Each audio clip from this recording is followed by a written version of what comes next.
ചെലാൻ നിയമങ്ങൾ കൂടുതൽ കർശനമാക്കുകയാണ് കേന്ദ്ര സർക്കാർ. അതായത് ഒരു വർഷത്തിനിടയിൽ 5 ചെല്ലാൻ അതിൽ കൂടുതൽ വന്നു കഴിഞ്ഞാൽ ലൈസൻസ് അടക്കം റദ്ദാക്കുമെന്നുള്ളതാണ് പുതിയ പരിഷ്കാരത്തിൽ പറയുന്നത്.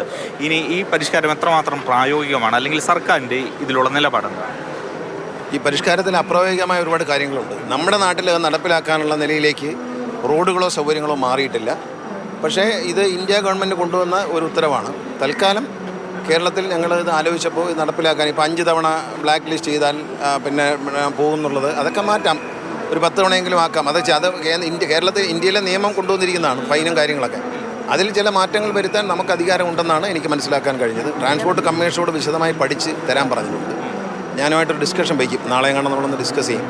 പിന്നെ ഞാൻ ഇന്നലെ അവർക്കെല്ലാം നിർദ്ദേശം കൊടുത്തിട്ടുണ്ട്. പക്ഷേ തൽക്കാലം നമ്മൾ NIC അറിയിച്ചിട്ടുണ്ട് ഞങ്ങളുടെ സംസ്ഥാനത്ത് ഇതിൻ്റെ ഈ സാധനങ്ങൾ കമ്പ്യൂട്ടറിൽ അവരുടെ സോഫ്റ്റ്വെയറിൽ മാറ്റം വരുത്താൻ പാടില്ല എന്ന് അറിയിക്കാൻ ട്രാൻസ്പോർട്ട് കമ്മീഷന് നിർദ്ദേശം കൊടുത്തു. ശരി. അപ്പോൾ ഈ പലതരത്തിൽ ഈ ചെല്ലാൻ വരുന്നതിൻ്റെ ഈ വ്യാജ ചെല്ലാൻ വരുന്നു, അപ്പോൾ അതിലൊക്കെ ഒരു ഇടപെടലും ഒക്കെ ഉണ്ടാവുമോ ഇതിൻ്റെയൊക്കെ ഭാഗമായിട്ട്? അല്ലെങ്കിൽ വ്യാജ ചെല്ലാനൊക്കെ വരുന്നത് കള്ളത്തരമാണ്. കാരണം ഞാൻ ഇതിനകത്ത് വരുന്നില്ല, വാഹൻ സൈറ്റിൽ നിന്നാണ് വരേണ്ടത്.